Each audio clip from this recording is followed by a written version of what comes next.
आपण पाहत आहात ठळक घडामोड निर्भीड पत्रकारिता। ती ब्लॅकमेल करून सोन्याची चेन 7 लाख उकळले। महालक्ष्मी हत्या प्रकरणात नवीन खुलासा।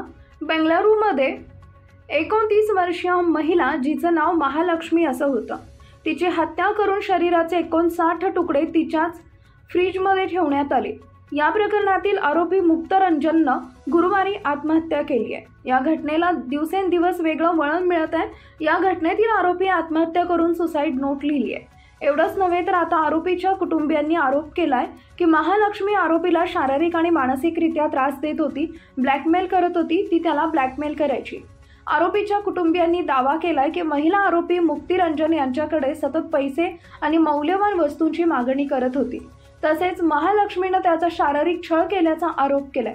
भद्रक येथील स्मशानभूमीत मंगळवारी रात्री मुक्तिरंजन यांचा मृतदेह आढळून आला।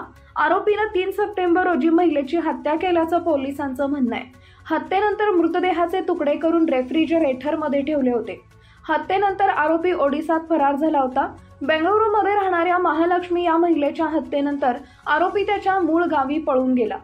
त्याच्या कुटुंबियांच्या म्हणण्यानुसार आरोपी गेल्या 9 ते 10 दिवसांपासून ओडिसामध्ये त्याच्या भावासोबत राहत होता। त्यानं महालक्ष्मीची हत्या केल्याची कबुलीही आपल्या भावाकडे दिली होती। मुक्तिरंजनाच्या भावानं सांगितलंय की महालक्ष्मी माझ्या भावाकडून जबरदस्तीने पैसे आणि दागिने घेत असे। आरोपी तिला एक महागडा फोन आणि सोन्याची अंगठी दिली होती, मात्र तरी महालक्ष्मी त्याला धमकावत राहिली।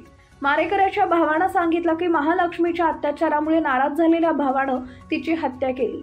आरोपीनं आपल्या भावाला सांगितले होते की महालक्ष्मी सतत पैशाची मागणी करते आणि पोलिसात तक्रार देण्याची धमकी देत आहे।